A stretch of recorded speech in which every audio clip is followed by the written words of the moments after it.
Welcome to the Segmented Podcast, the show where we bring you 3 segments each episode, ranging from discussion to improv. How you doing, Noah? I'm doing well because, do you want to know why? Why Ben? are you doing well today? Whoa, Because we have a survey and we want you guys to fill it out. So listeners, if you're not driving or you are in any place where you can't access your phone right now, or if you're on, it doesn't matter. If you are in a place where you can access either your phone or your computer, wherever you're listening to this, you should go down in the show notes and fill out the survey. Fill out the survey. It has all of the segments on there. Where you can tell us the segments that you do like, segments you don't like, and then we'll plan accordingly. Because we want to give you... So you like them all. Yeah, well, I mean, you could, technically. Maybe just pick, like, your top 5 or something. In no particular order, because they're all great. They're not all great. We want to give you the content that you want, and less of what you don't want. And if you're one of those listeners who's just listens because you like us, that's awesome. But, like, please fill out the survey still. Right. If you just put Segway for your like... and you just like everything else, we will change our name to the Segway Podcast. Will we? Yes. I mean, it's up to them. If they selected only ology, blankology, we just change it to the Ology Podcast. Isn't that right? No. Yeah. Because that would be the only segment that our fans want. I'm pretty sure that's not. All right, you heard it here first, guys. This isn't true democracy. Noah is choosing the podcast. It's not up to you. This is a bureaucracy, not a democracy. it's a straight bureaucracy. I control a podcast. This is a. You are but a mere pawns. Wait, do we have segments today? Yeah, we do. Do you want to tell us what we have? We got 3 segments for you. I know normally we do 3, but instead we're doing a little bit more today. So number 1, we got Segway. Yeah. That's always a hoot and a holler where we segue between stuff. Segment 2, we're gonna go back to one of our favorites, interviews with an imaginary person. Fun. Where I will be interviewing Noah as a character that he doesn't know until I start interviewing him. And 3, we're going to have more of a laid-back discussion. I know we don't have a lot of those because a lot of them get scrapped or they're kind of short, but we're going to talk about some crazy things that we believed when we were children. And I got some funny stories. So let's get right into it. Segment 1, we're going to be doing Segway. Basically what we're going to do is we're going to hit the random article button on Wikipedia and continually press that throughout our discussion and try to smoothly transition and segue from one random Wikipedia page to another, and we'll take turns. And a lot of them are names and places that we can't even pronounce, and it's very fun. So, on that note, Ben, have you heard of Monte Macaya? No, I haven't heard of that. It's not a person. It's actually... No, it's not. It's a steel looping roller coaster manufactured by Intamin Rides. They are it's a place, whatever. And it is at the Terra Encantada in Rio de Janeiro, Brazil. It's pretty cool, and it was opened in 1998, and There's all sorts of things. Wow. Okay, that's funny because in 1998, something else really important happened. In 1998, Richard Wagner retired from editorship and was succeeded by Peter Orszuk when writing The Constitutional Political Economy, which is a quarterly peer-reviewed academic journal on constitutional economics. I know a lot about this. It's very interesting. Richard Wagner, he didn't do anything else. He made an academic journal. And he was an editor for it, right? Right. He retired from editorship in 1998, but yeah, he was an editor. You know what? That is really cool. Do you know that Mary Wilsey was an editor of the book called Wanted in Rome, which is a monthly magazine. I meant a magazine, not a book. I'm so silly. Is a monthly magazine in English for things to do in Rome, and the magazine covers Rome news, stories that maybe interest to English, and it's in English and Italian speaking residents and tourists as well. What I hear a lot of people when they go and they visit Europe, a lot of times the best way to get from place to place, because everything's so close, is by going on bikes or by cycling. And one of my that just comes to mind when I think of cycling is Kristofi Sirku, who is the general manager or was the general manager of the cycling team sport Vladarin Belois. He was also the son of a cycling champion Patrick Sirku from Spain. But yeah, he taught teams of cyclers that would bike around Europe professionally in races. Do you know what cycling makes me think of? Cycling makes me think of hang gliding because they're both really extreme sports. And whenever I think of hang gliding, I always think of butterflies. And when I think of butterflies, do you know what I always think of? What? The Iridana agnisorvathae, which is a butterfly in the family of Lycanidae. I knew this a while ago. I'm just trying to remember the words very slowly. That's exactly what I was thinking too. Yep, they're found in Ghana, and the habitat consists of dry semi-deciduous forests, and that's where they live. And the length of the forewings is about 16 millimeters, so not very large. Pretty small little butterfly, I think. See, I don't know. One thing American. I love about Ghana is it's really close to the equator, so the weather there is always just beautiful. I don't know if you've ever been to the Philippines, but they're beautiful weather all the way around. When I was actually in the Philippines, I met a man named Joseph Flip Nunez. Great guy. He was a really good jazz pianist, but he was also a composer and vocalist. But yeah, he was right there from the Philippines, and he came back to the U.S. with me and became a famous jazz pianist in 1931. Yeah, that's really cool. You know what? Whenever I think of pianists and people who play piano, I think of the different types of music you can play, dramatic musics, and that score that's like dun dun dun dun, and something terrible is gonna happen. Yeah. You know that, like in films and stuff. I always think of that, and it always makes me think of horror movies, and especially I think of Shake, Rattle, and Roll 13, which is, as everyone know, it's a Filipino horror anthology that came out in 2011, and it's in 3 acts. It's from Regal Entertainment, and is the 13th installment of Snake, Rattle, and Roll. As that makes sense. So, yeah, it stars an ensemble cast including Zanjo Marudo, Maricar Rise, Catherine Bernardo. As you knew this already, so all my favorite actors. That sounds absolutely bone chilling. But you know what really scares me, Noah? No. I've always been just terrified of moths, but specifically the genus of moths called Perditon. Those ones are they're nasty, dude. They're yellow and black, and you just look them in the eye, and it's just like death. They're also of the Cicidae family, which is a type of insect. Yeah. So where can those be found?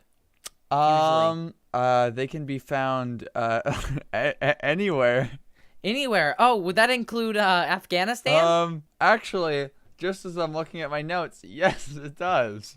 Oh, perfect. So you know what? Whenever I think of Afghanistan, the first thing I immediately think, before anything else, is about the Pajwok Afghan News, which, as you may know, is Afghanistan's largest independent news agency. Right. Yeah, I listen to them all the time. Yeah, and it has headquarters in Kabul and other great places like that. So they have a newspaper, they have it on TV and online media. It was founded in 2003.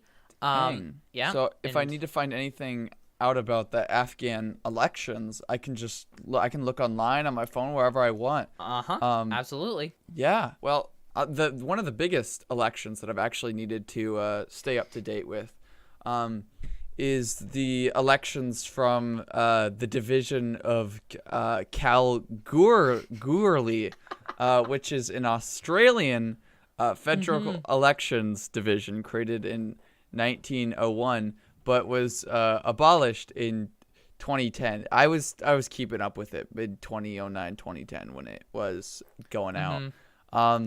Yeah. And I was checking on the votes for all the guys like George Fooley, Hugh Mahan, Edward Heitman, Graham Campbell. Yep. Great guys.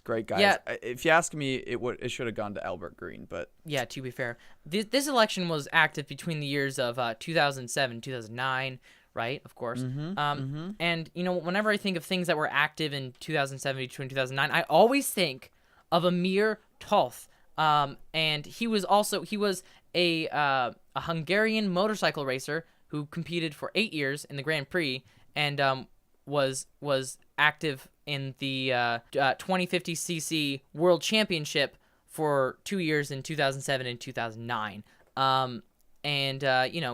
He currently races in the Super Bike World Championship, and he's doing pretty well. His bike number is actually 10, so that's kind of cool. 10. That's a great number to have. You're talking about one of your favorite current sports guys. Great sports people. But I don't know. I feel like he's not quite as good as one of my favorite Norwegian football midfielders. It's definitely my favorite team from Norway, the Skeid Fotball team. Most people have heard of him. His name's Svein Tor Brandskog. Great guy. Yes. Great football he's midfielder. My favorite. He also used to play for the Strømsgodset. But I think he's the best. He should stay on the Skeid Fotball team. This is really good. He's really good. I agree. And just one more thing I'd like to note about that is very relevant is Australian films of 1987. There's some great films about it. A lot of it comedy, drama, horror, war. There's one called Kangaroo. There's one about racing. One about football, probably. I just wanted to try to shoehorn list of Australian films of 1987. Holy cow! That's a Wikipedia page, everyone. That's very specific. Very specific. Well, that was a fun segment. Segment 2. Interview with an imaginary person.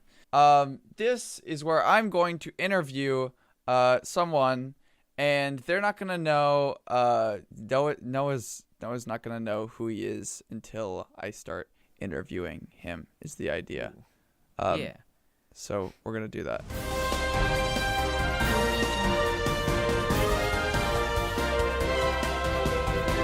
I am here with world-renowned magic broom maker Swinzlo Wiggins.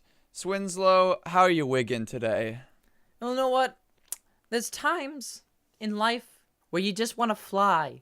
And other times, you want to stay on the ground. And when I'm making brooms, I feel as high as when I'm flying because I'm so full of joy. But right now, I'm here. And I'm here to answer your questions. I'm great to be here. Flamingo. Great. One of my first questions I had for you, Swinzlo, was what makes a broom magical? You talk about flying, but I can't just run outside with a broom and start zipping around all over the place. Well, you know what? The magic actually comes from within the writer. I can imbue it with a minimal amount of magic, but it's really not much you can do. But if you have enough money, I can give it a lot of magic, if you know what I mean. And you can zip around all the time. But that's going to cost you 43 carats. So, yeah, that was another thing I was going to ask about. So, I actually had no idea you took carats for payment until today when I asked you for an interview. You asked you would do it for 4 carats, and of course you did it for 4 small baby carats. Indeed. So what I was asking was, why does the size of the carrot not matter? Why do you just let anyone give you any size of carrot? The thing is, a carrot is a carrot, no matter how small, and size really doesn't matter. You heard it here first, guys. In Carrotland, size does matter. Right. Carrotland. Do you care to elaborate? Ah, yes, Carrotland this is a theme park in the Wizarding World. And it has all sorts of things like a basement and A basement. plenty of attractions. There's a bunch of food. And you know what? There's spaghetti, and it's all made of carrots. And That there's sounds also a exhilarating. volcano. And every day at 4:30 we have sacrifices to the Mayan gods. It's That sounds pretty like a wild. blast. Yeah, indeed. My other question is, many of your customers say that your brooms are very high quality, but more of your customers say that they make them very itchy. So I guess my question was mainly for the investors. Where do you get your wood? Where's the wood come from that you make your brooms with? Very, very good. I grow all of my own wood. I have a farm in the back of my house, and I a tree grow. farm? Yes, a tree farm, and not a carrot farm, because I cannot grow carrots, which is why I want them. Money doesn't grow on trees, but neither do carrots, so it's basically money. That's why I accept carrots, which I forgot to explain. But I have birch trees, and I have spruce trees and oak trees, and depending on how many carrots people offer me, that dictates what kind of wood. So I have heard complaints about how the birch wood is not very comfortable, but they only can afford that because they don't have carrots. Oh, I see. It's more of a matter of how much you're willing to pay, and then you'll get the better wood. Mm-hmm. They don't fly much better, awesome. but if you don't want to be uncomfortable. I see. And I assume the hay then that you're using is from your own grass that you grow? Oh, yes, indeed. I grow it with magic. Just like the trees, I forgot to mention that. But it grows very fast, and I have a magical goat named Cyril. He likes to help me out and chop the grass and bring it to me, and the mutual agreement that we have. Back when I turned him into a goat. Sounds like a very helpful goat. Mm-hmm. Yes, Wait, what? Used to so be. wait. Hold on. Let's back up. So What? he wasn't a goat before. I don't. I think you're reading into this a little bit more. Let's just get back to the questions, maybe. Okay. It's moving on, I guess. Yep. So can everyone in Carrotland? Can nobody in Carrotland grow their own carrots, or is that just you? No. Of course not. I can't grow my own carrots. No one in the entire wizarding world can grow carrots. That's why they're so valuable. So you need carrots Mm-hmm. from people that aren't in the wizarding world Mm-hmm. in order to get carrots for the Yep. people in the wizarding world. Yep. We have a lot of connections up in Carrotland. I see. All right. Well, that's wonderful. I do have a few more questions for you, Swinzlo. But I Yes. call you Swinzlo again because my next question is actually regarding to your name. The name Swinzlo, is that a wizard name? Is that just have something to do with your heritage? Well then, if you're gonna just characterize us like that, what's your name, Flamingo? Is that a human name? Is that a non-wizard name? Just yes. because it sounds a little whimsical doesn't mean that all wizards have weird names, and I don't appreciate your classification and stupid little prejudices towards wizards. Right, I Don't see. appreciate I'm it. sorry, sir. I've been sorry. made fun of ever since I was a wee child back 3,000 years ago, and it's never let me go. And That's inferring that It's just rough. you're going to just school rough. with humans 3,000 years ago? they didn't even have institutions back then, so That not must much have I been could pretty do. hard. I could understand. Were you still making brooms back then? I was making vacuums, really. Vacuums. They were, yeah. Fascinating. I was making Fascinating vacuums stuff. back when this has made me feel a little bit better. But I was making vacuums before they existed, and people were impressed. But then some stupid non-wizarding guy came up and he stole my idea, and I called it a vacuum first, and then he went and sold it freaking Dyson.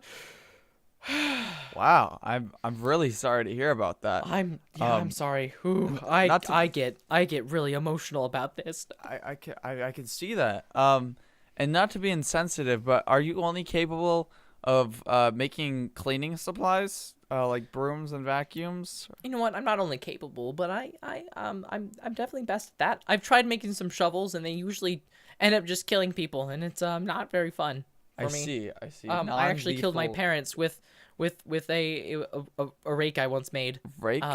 Yeah, Wow. I was trying to rake in the cash, and it didn't really work. I'm so sorry about that. So, how long have you been making brooms? Very long? Is that a recent thing? Yeah. Once my vacuum cleaner was no longer a special thing, that's when I decided to move to brooms. People preferred to fly brooms, and so I might move into dustpans later. Everything is trying to get smaller and more compact. Gotta change with the times, and change is hard, especially if you've been on this earth for 3,000 years. So, yeah, it sounds pretty scary. Well, thank you so much for letting me interview Mr. Swinzlo Wiggins. I'll be sure to come back to your tree, grass, and broom farm sometime and see how you're doing again. Yes. And take good care. Good care of your goat. Indeed. You can follow me on the internet at swinslowwigginsbrooms.com. And my address is there. I'm not gonna say it here, but if you are serious about getting a broom, I can all your broom needs. Just come to me. All right, there you go. That's Swinzlo. Check him out online and come to his house. Sorry, I got really emotional. I'm trying to get better at emotion when acting and improvising, and I made tears come out of my face. So that was actually really good. Was it convincing really enough? Sad. Did I seem sad? Yeah, no, it was also ridiculous, but it sounded sad. Cool. Segment 3. Let's tone it back a little bit. That was a little emotional for probably a lot of you out there. You probably are bawling your eyes out at his Swinslow's. Swinslow's woe. Yes, but it's okay because it was all fiction. And I'm here. I am Noah last name. I was going to say my real last name, but it's not. No. And I am safe, and I'm okay. So don't be sad. Anyway, let's talk about crazy things we believed as children. And by we, I mean you have a list, and I couldn't think of any, but we'll start with you. You know what that bell means? No. That bell means I'm going to tell you a story. I would love to hear a story. When I was a young'un, I would go to the grocery store, and I really liked caramel apples. I didn't know how to make them, because I knew that there was apples, and I knew that there was caramel apples, but I didn't think it would be possible for caramel to grow onto an apple. So I asked my parents, and when I was at the store, they pointed, and there was a bag, and the bag showed a picture of a caramel apple on it. And they're like, right there, that's how you make caramel apples. And so on the front of the bag, it showed an apple with a stick, and it had like caramel all over the top of it. But what I couldn't understand was that the bag was about 2 centimeters thick, and then it was like as big as a sheet of paper. And I believed that there was an apple in there, and I was amazed. I was just amazed at how they were able to compress the apple into that little 2 centimeter area, and you could just open the bag, and there'd just be a whole caramel apple. Like that was amazing. I wanted to meet whoever invented that and congratulate them. And it wasn't until I was 10 or 11 until I went to the store again. I was like, oh, it's just caramel in there. I'm stupid. Oh, wow. That actually kind of reminds me of when I was young, and I think a lot of kids think this or imagine this, but like around where I live, there are black and white cows, but there's more often than not brown cows. And so I thought chocolate milk came from brown cows. Yeah. And pink cows had strawberry milk. That wasn't a belief I held for very long because my parents were like, no, you're stupid. And I was like, okay, fair enough.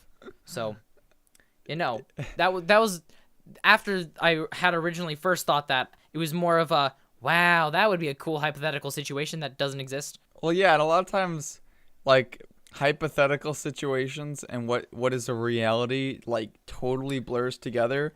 Yes. Nothing's really been demonstrated for you. So you can't really prove or disprove any ridiculous thing that you think. Uh-huh. And the thing is, when you're younger, your worldview is very black and white, so you can't really think properly. It's very which is chocolate why... milk and white milk. Yeah, well, I mean, I could... Never mind. I couldn't, like, grasp concepts very well. So what's next on your list? So, okay, this is just kind of a tame one. I'd say the best one for last. But so like people always talked about how, like where's China? They're like, oh, it's on the other side of the world. And then I would watch like Looney Tunes or whatever, and I believed that there was just like a solid like tube of Earth between my backyard and Hong Kong. And I was worried when I would dig in the backyard that if I dug too far, I would fall right through.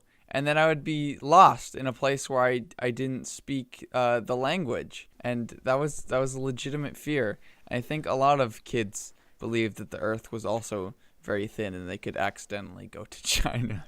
Yeah. I was and also kind of geographically, it's not directly. Not directly. Yeah, there's not very many situations where there are countries that are directly opposite to each other. Yeah, very true. I think that was definitely a thought that had run through my mind. I was like, does that work? And so I probably went outside and tried to start digging a hole, but I also buried a lot of stupid stuff in my backyard. I wish I buried more stuff. I think I had a plastic bag with money in it. Like paper money? Yeah, paper money and coins, both actually. Cool. Luckily, that is the only thing I did find again later. I think it was like $2 or $3 though, so it wasn't that big of a deal. It's a big deal when you don't have any money. Yeah, when you're little, like dollars, that's a lot. You don't got any source of income. Oh, I almost just fell off my chair. Yeeks. I also buried a whole pizza box, but I don't remember what was in it because I think I dug it back up 10 years later, and I just found a pizza box full of dirt. I think there was something in it. I don't want to be morbid, but I feel like it might have been an old pet, as in like a crab or a fish. I was like, what kind of pet could fit inside like a flat one, just like a crab or a fish? That would make sense. Yeah, it's like From, small. like, a Yeah, lake? no, I didn't want to insinuate that it was a large animal. Oh, that's terrible. Oh, now I'm just imagining like you as an 8-year-old kid, like you had a pet dog or a pet cat or something, and it dies, and you just like cut it up into little bits and just put it in the pizza box and then bury it. Why did you say not to be morbid or anything? Because I wanted to build the tension. Well done. What's your last one? My last one. I feel terrible because this one is the one that I believed the longest. Like the caramel apple. Like that's. I mean, yeah, it's pretty ridiculous. And the China thing, I'm sure a lot of kids, but yeah. So this one, I think I believed for the longest because it was something that one of my parents told me. Oh. And it wasn't like, like a Santa Claus or an Easter Bunny situation. It was like a lot of times whenever I was bored or like I wasn't enjoying whatever I was playing with, not really as a threat, but sort of to set out an example, my dad would say that when he was a kid, he only had 2 toys. He had a stick and a can. And he could play 2 games. He could play stick can, and he could play can stick. And I believed him. And I felt terrible. And I was like, oh man, I'm not enjoying playing Legos right now. Good thing at least I'm not my dad outside with a can. And I just had this picture of my dad, like as a 3-year-old, sitting in the dirt in his front yard, just with a stick and a can and just rearranging the order of them. And I felt like a terrible person. Oh, it was like, I was so old. I want to say it was older than maybe the caramel apple. Like I might have been like 12 or something like ridiculous before I either brought it up and someone corrected me or I just stopped and was like, holy cow, he didn't live in the 30s, like. But like when you're a kid, like the past, like anything before the year 1990 seems like a post-apocalyptic like wasteland. Like, Yeah. because you have no sense of time No. or like the development of technology. You're just like, oh, there's just a wasteland and nobody had any money and everything was terrible. Or, like sometimes your what? parents will paint that picture kind of thing. I wonder how many crazy things I believe now that I still haven't thought of, because I was told them as a child but never have thought of them since, and I still kind of believe because I've never thought about it since then. I wonder how many beliefs I have now. I bet you there are some, and I know there's some, like, I even discover some, like, every year. Like, usually it's a word, like, oh, I thought that word meant something totally normal, but it means something really terrible. Good thing I never used it. Okay, so have I told you this story about the interrogation room in our house? No, I don't think so. Okay, so the thing is, so I have 5 older sisters, right. And we have this room, and my parents jokingly called it the interrogation room because that's where they would sit down with the guys that they're dating and tell them what's what and all that jazz. They did it with one guy and then established that that's not a good idea because it freaked him out. So they didn't do that anymore, but we jokingly called it the interrogation room. My entire life, I grew up a living room, a kitchen, a bedroom, and then the interrogation room. So you just knew it as the interrogation room, like that was a room in your house.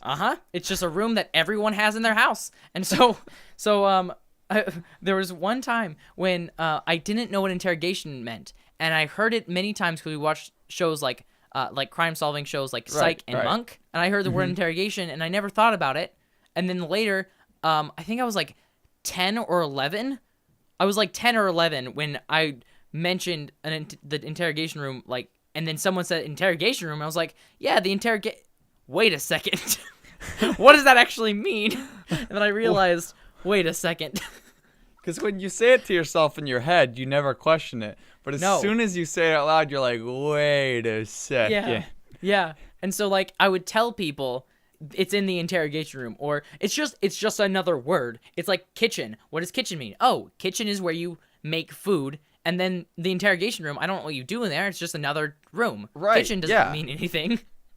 Exactly. Like, oh, it's not in the bathroom. If you already checked the living room, it's probably in the interrogation room. And they'll be like, where is that? And you're like, what do you mean? Don't you have one in your house? Yeah. It was really funny. And so that wasn't necessarily something like I believed, but it was just a part of my life that I didn't realize was weird. So yeah, that's a story I like to tell, and I'm surprised I haven't told it on the podcast, but now I have, so that's fun. That's a great story. We need to have an interrogation room. Yeah, you should just add on to your house. Maybe I'm gonna call this room where I do the podcast. I'm gonna call this the interrogation room. You should. And then whenever like the little kids come to my house, I'll be like, "Don't go in there. That's the interrogation room." Actually, I probably can't do that because all the toys are in here.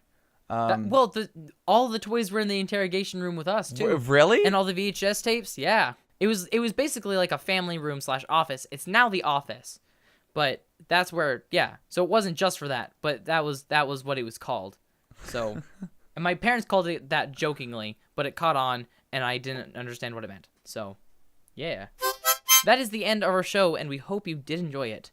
What did we learn today, Ben? We learned that it doesn't matter with size when it comes to carrots, especially in Carrotland. Exactly. We also learned that you shouldn't make fun of a wizard's name because they're very emotionally attached. We also learned that you can't fit a whole apple in a very small caramel apple package. It's just not physically possible. We also learned that if you keep digging, you probably won't reach China. That's just the way it be sometimes. You can find us on Twitter at Nomich_, that's me, and at Tendo, that's me. Email us at segmented.fm@gmail.com, and support the podcast on Patreon at patreon.com/segmentedfm, where you can get an extra segment every episode, except for probably this episode because we do not have time to record one.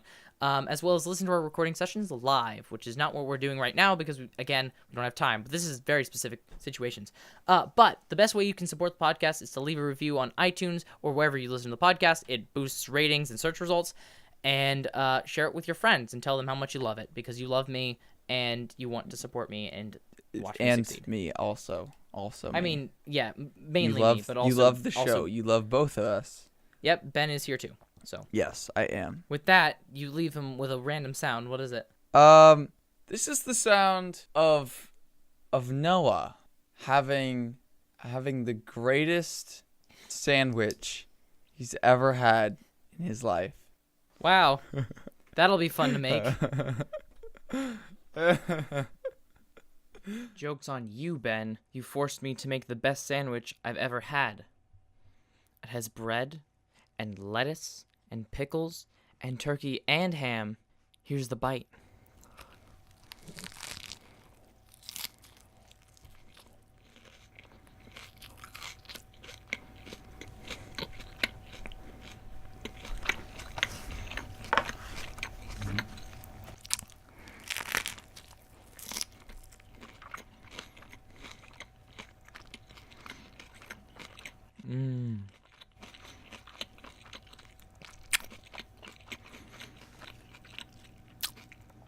This is the best sandwich I've ever had.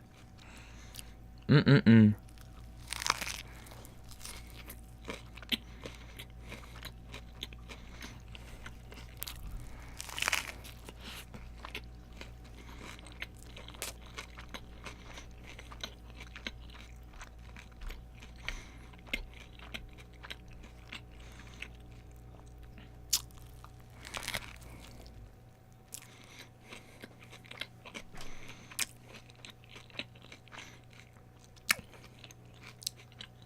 I'm killing two birds with one stone.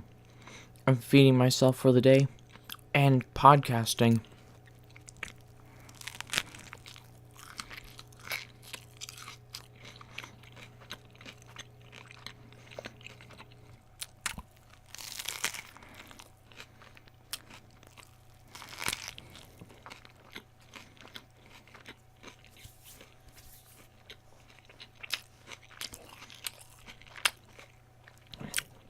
Have some water to wash it down.